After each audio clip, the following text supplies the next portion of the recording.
A very good evening to you. You are watching the Hot Seat this evening. We are going to talk to you about the depreciating rupee. Today too, the rupee hit a new low against the US dollar, and we are going to talk to Mr. Janat Fernando of the Advocata Institute regarding what is exactly happening and how other countries in the region, though they too are affected by the strengthening US dollar, how they are keeping their head above the water, and what probably the government of Sri Lanka can do in the next few months at least to get over this situation, at least to a certain extent. Good evening to you, sir. Good evening, Chaturanga. Thank you very much for being here with us. Thank you for having me. As we said in the introduction, Mr. Fernando, the rupee has gone down even further today as well, and this trend seems to be ongoing for the past few weeks or so, even for months. Now, this is a situation that Sri Lanka had predicted initially. During the beginning of the year, people came forward and said, yes, we are going to have a problem in terms of the exchange rates. The dollar is going to strengthen and the rupee is going to fall. Yet, we saw a situation where the government did not really attract FDIs, did not increase exports, and therefore, we are at this juncture where the rupee has surpassed $170 rupees as well. So, in your experience as economist and a person who is involved in the subject, what can we do right now in the very short run to resurrect ourselves and the rupee? I think government has taken certain measures like cutting down imports, but I doubt that cutting down imports would help to overcome this situation for multiple reasons. One is the long-term solution is very clear. We have to boost our exports. There are no two words about it. Even the central bank governor had said it. That's the only way out to overcome this situation. But the thing is, cutting down imports seems to be a short-term solution because you are not spending your dollars that you already have. But the thing is, when you're cutting down your imports, you're also cutting down your exports. The reason is about 53% of the imports are about intermediary goods that we import, and another 23% is about the capital goods that we import. So, when you are cutting down your imports, also you are cutting down the exports, and also this will cause the growth to be slower further, and that will also have long-term consequences. So, the only thing that the short term, the only thing that I can predict is to work unilaterally on working on exports. Because if you start now, that will at least give some ease of situation in at least couple of years. But otherwise, we have been continuing this trend. It's not this currency depreciation issue is not like a new thing. Even in 1978, 79, 1988, 89 with the JVP selection, there was a currency issue, and in 2000 and thereafter in 2000 there was a issue on foreign exchange. In 2005 there was issue, and the latest was 2015. But nothing was able to rescue us except the IMF. And every time we went for a bailout with IMF, and we have to work on the exports. Mr. Fernando, every instance that you mentioned about the rupee depreciation, there was an insurrection back then there was the war, but 2015 is important because there was new hope when the government came in. The business community wanted a change in the system, and they saw that change. But still we saw the US dollar strengthening, a lot of external factors as well. But a key problem here is that the FDIs that the government anticipated did not come in. So, that is a problem, isn't it? Exactly. FDI is a clear problem because most of the FDIs, according to a recent study did by IPS, it seems that most of the FDIs are actually going outwards. And the reason is our doing business index is not doing well, because we lost one rank. I think it's about 101, and even the latest released economic freedom of the world index by Fraser Institute, which Advocata is also a associate member of Fraser Institute, and it's at 106. So, we dropped 10 ranks down, and even the corruption index we are at the 91st position.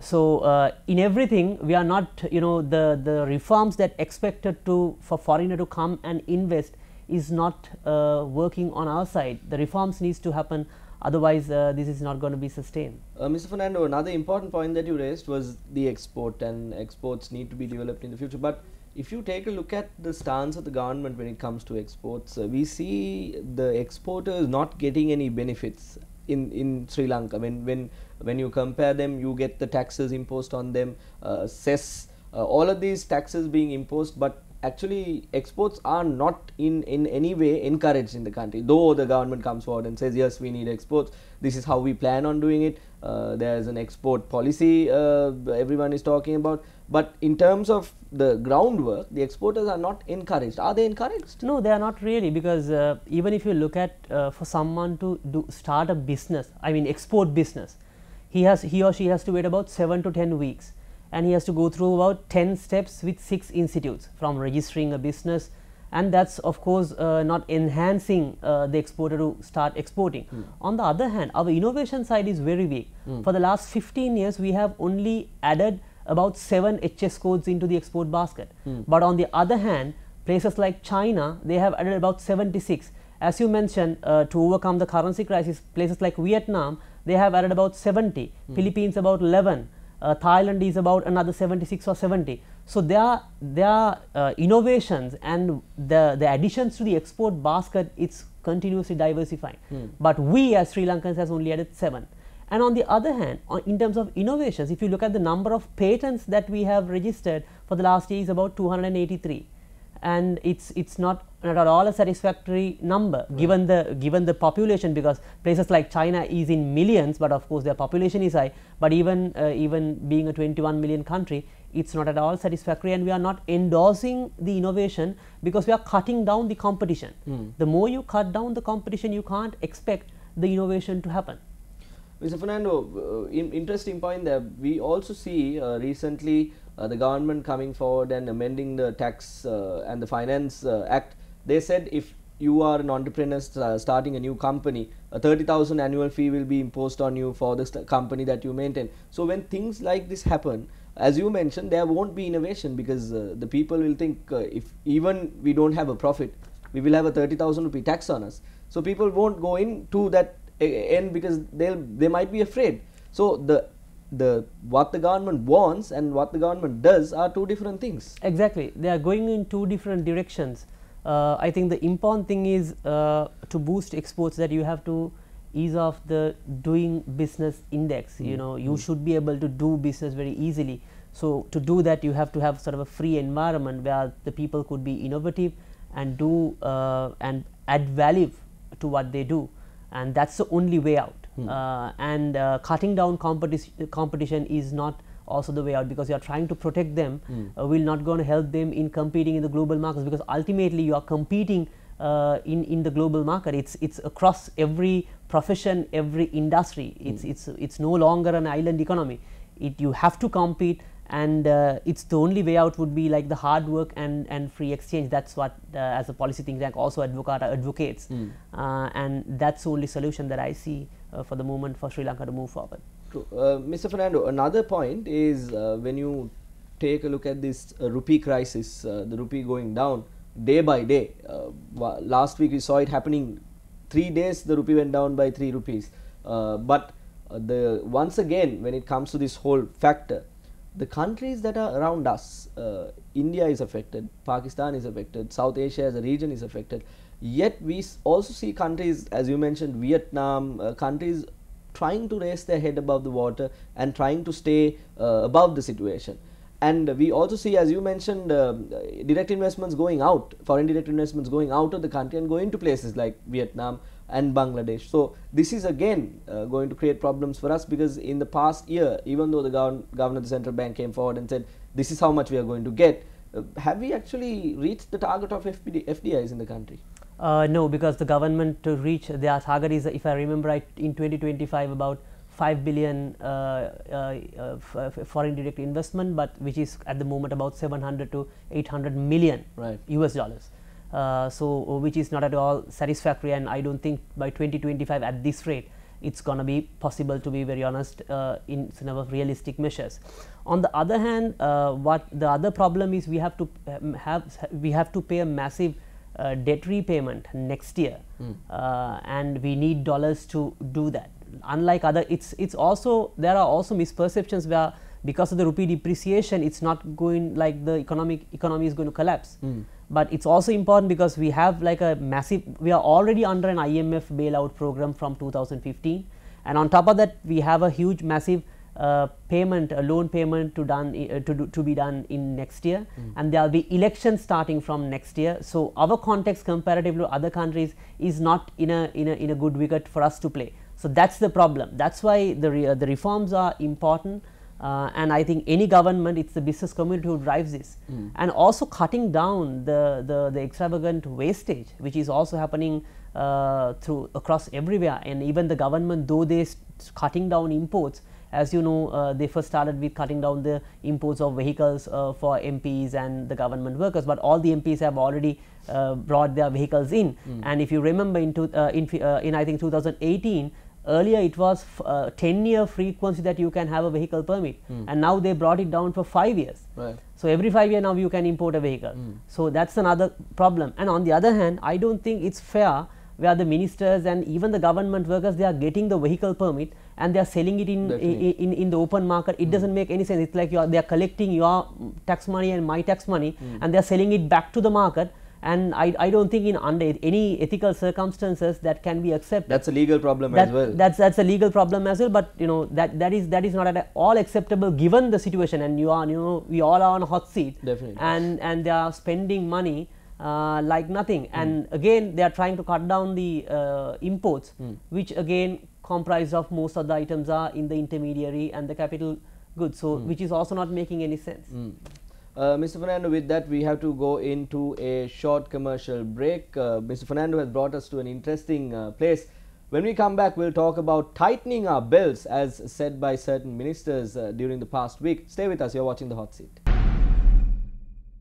Welcome back to the show. You're watching Hot Seat. We are in discussion about the rupee crisis and where the rupee will be in a few months if it goes like this. Before we went into break, Mr. Fernando brought us to an interesting juncture where the vehicle importation was halted by the finance minister a short while ago, a few days back. Yet all the MPs have brought down the vehicles that they require, and Mr. Fernando also spoke about the importation, cutting down on imports, which will in fact affect the exports, which will again affect the rupee to further go down. Now, Mr. Fernando, as we mentioned before we went into the break, this tightening of the belts of the general public, while the government is spending a lot of money, wastage happening, how ethical or how realistic is this statement? What is actually happening? I don't think it's at all a fair statement, because even Advocata, one of the key fortes that we are working on is state-owned enterprises. Because if you look at the revenue for the government, there are a lot of leakages on that revenue. While we are not doing great on the export, our revenue is being leaked everywhere. For an instance, a few weeks ago, the Secretary for the Ministry of Finance, Dr. R.H.S. Samaratunga himself said 44% of the government revenue goes for pensions and the state sector workers' salary. That is adding up to 900 billion. Chaturanga, do you have any idea how much do you have to pay to contribute 900 billion? About 42,000 per annum. That is individual per citizen. That means if you are a member of a 4-member household, that means your family itself has to contribute about 160,000 rupees only for pensions and the salaries of the state sector workers. Can you imagine that? And on the other hand, there are a lot of leakages on the state-owned enterprises. For an instance, I think your channel has been always bringing this to the spotlight, the Sri Lankan Airlines, massive things that has gone wrong. And I saw a statement that the liabilities are going to absorbed by the government. That is again worth of about 161 billion if I am not mistaken. Do you have any idea how much to absorb that you and I have to contribute? That is another 22,000. So, to absorb the government workers' salaries and pensions, and for Sri Lankan Airlines itself, per citizen has to pay about 60,000 per annum per citizen. It does not matter you have a kid with like 6 months, that also has a contributory factor. And that is the amount of leakage that we are talking about. And with that you have like massive amount of foreign debt to repay, and you are not talking about any other capital investments that are going on. That is just to pay the salaries and to absorb these non-loss making state-owned enterprises. And that's the problem. That's a massive hole in the entire revenue, where that's one reason we are not doing well. On the other hand, if you would be surprised that the cumulative losses of Sri Lankan Airlines is about 170 billion. That is equivalent to the health budget in Sri Lanka for 2018. If you had break even Sri Lankan Airlines, not a single profit, and we have been making a profit when Emirates had a joint venture, and we somehow got, have this nationalistic mentality, and we got, oh no, we need the Sri Lankan Airlines, and now we suffer. And it has come to an equivalent level. The losses are the cumulative losses are equivalent to the health budget, which is one of the main cost lines or the budget lines in the national budget. It has come to that serious level. And on the other hand, the government is now taxing on the essential goods. Yes. Few weeks ago, the finance minister took off the taxes on sanitary napkins, but before that it was 102% taxes on cascading taxes on sanitary napkins. That is, for an instance, the social reports or the social activists said about 30% of school children, female school children can't attend school because of their menstrual cycles, because they can't afford a sanitary napkin. And you have 101% on that, and you have about another 107% taxation on wall tiles and floor tiles, another 92% taxation on construction steel, another 72% on other construction material like things like aluminium and all that, and people are paying that. And you won't believe, one ministry is building houses across the island from the ruling party, and you are taxing about 100% on construction steel. How fair is that? Because it's also as a capital investment. About about 50% of Sri Lankans are still living in houses, either their floor has to be cemented, either their wall has to be plastered. That is the situation. And you tax about, the government taxing about 102%, 92% on construction material, and also on things like sanitary napkins and diapers. Diapers tax at 62%. How fair is that? But and they come and tell us, fasten the seat belts. Yes. Mr. Fernando, now all of this tax, now if this much of tax is collected, then there should be some form of ease on the rupee as well, because we are talking about but when you take a look at all of this tax that is collected, even the tax that we just spoke about, the rupee seems to be going down day by day. Where is the money going? Yes, for Chaturanga, to rupee to go down, what we need to do is to get more dollars. As I said, from the revenue side there are massive holes. As I said, it's state owned enterprise is one big hole. On the other side, in the tax reforms, what we are earning is not adequate because of expenditure is so high. Too much. Okay. That's the other reason. Mr. Fernando, now you bring us to a very important juncture here. The government is taxing the people are taxed, and the government is spending lavishly for whatever they want. But again, on the other side, we have this rupee depreciating, and we also hear the governor coming forward and saying recently, yes, just because the rupee is going down doesn't mean the economy is collapsing. But you just now mentioned the election is coming next year, we have to service our debts. When you take a look at all of this, for a layman, a person like me or a person watching this program from home, yes, the economy is collapsing. What are we saying? The economy is not things are going to come is not in favor of us, because the elections, we know, then the government will they will definitely spend lavishly again on election promises. They will probably at a subsidy, they will bring down the fuel prices, and that will also have an impact, and they will try to give subsidies on all those other non-required or like the non-essential items. And of course, you have to take care of the ministers, not only the people, for people to cross over, and there has to be a lot of money being thrown from either side. So that's why I said the upcoming years seems to be not very good. But on the other hand, the things like fuel formula is a very good initiative, but I think they implemented it at the wrong point, because when the fuel prices are going, they had very high rates, and when the fuel prices are increasing, they introduce the fuel formula. So people will think that the fuel formula is something that bring the fuel prices up. Of course, they have to reveal what is the fuel formula is, which I think no one really knows about. What next week the cabinet is going to put it forward. Yes, but the thing is, if when the fuel prices were low, if the fuel formula was implemented, things could have been much better. So people would have understand, okay, this is has a correlation between the oil prices in the world. So then they will cut down their consumption, because no point also giving a subsidy and giving fuel at a subsidized rate, because the rich people are getting the benefit, because we are subsidizing someone who could afford the fuel prices. Definitely. Mr. Fernando, with that, once again we have to go in for a short commercial break. When we come back, we will discuss as to how the other countries around us are keeping their head above the water, and what steps the government can take when it comes to easing the rupee and to competing with the situation we have at the moment. Stay with us. You are watching the Hot Seat. Welcome back to the show. You are watching the Hot Seat. We are in discussion with Mr. Jannat Fernando of Advocata Institute. We are talking about the situation surrounding the rupee. Now, Mr. Fernando, since we are during the last few minutes of our program, let me ask you now.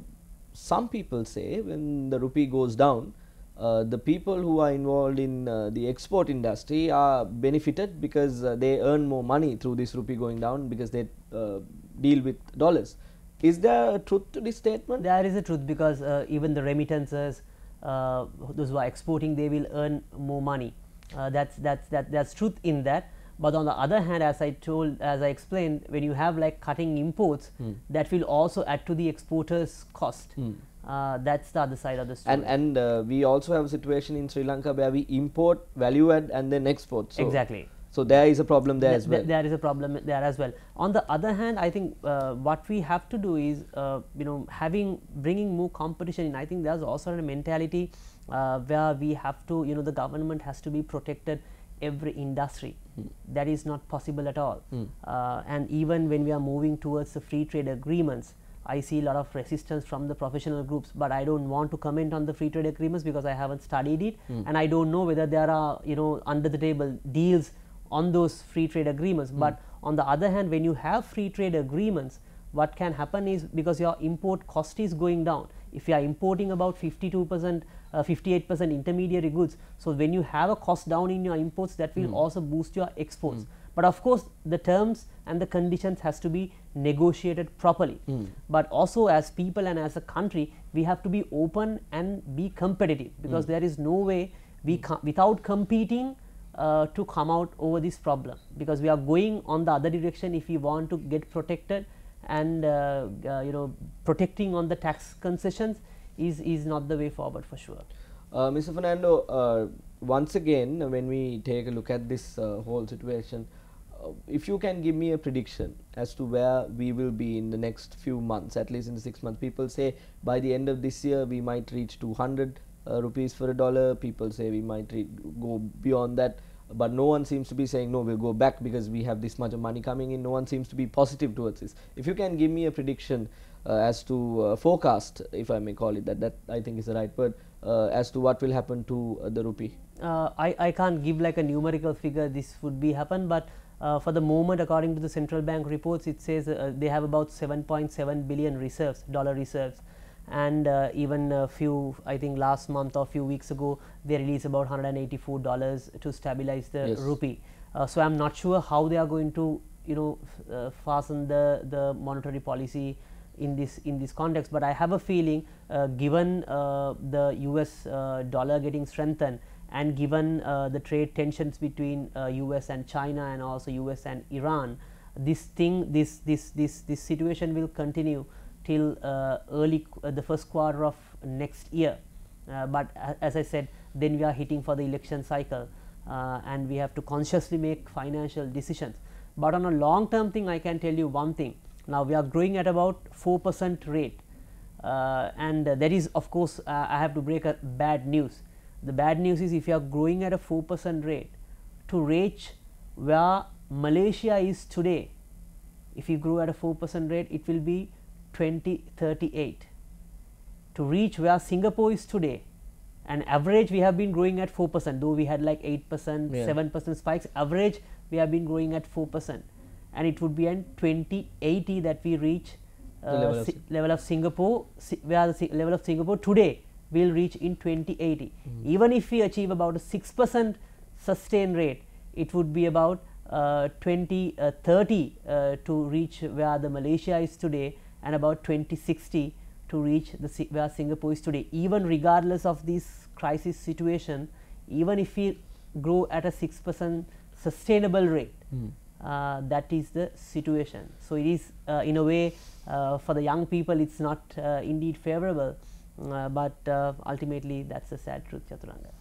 Mr. Fernando, what can the government do?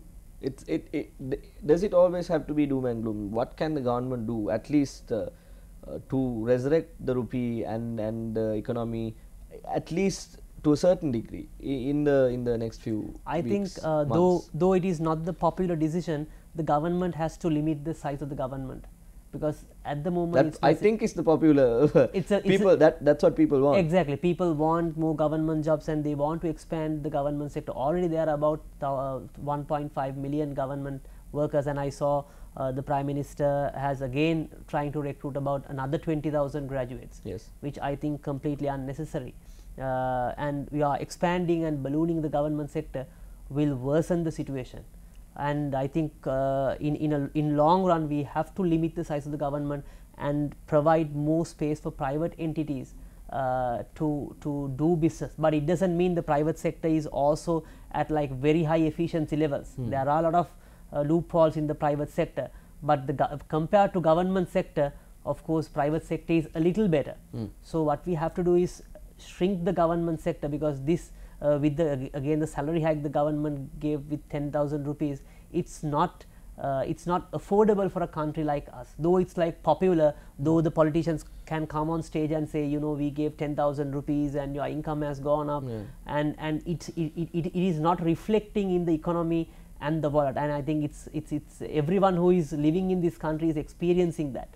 So ballooning the government is not the solution, and indeed you have to shrink it and focus more on enterprises and exports, and provide people more freedom to do on innovations and do exports is the only way out. Of course, things like the free trade agreements are on the positive side, but indeed again those things has to be negotiated properly, rightly, thinking of the geopolitical situations as well, and that's the only way out that I see. Thank you, Mr. Fernando, for joining us this evening and talking to us about the rupee and the current situation of the rupee against the US dollar. That was Mr. Jannat Fernando of Advocata Institute. Thank you very much once again, and we will be joining you next week as well with an interesting guest like Mr. Fernando to talk to you about a different topic. May it be politics, may it be the economy, we will keep you updated as to what is happening. Thank you for watching The Hot Seat. I'm Chaturanga Pawarachi.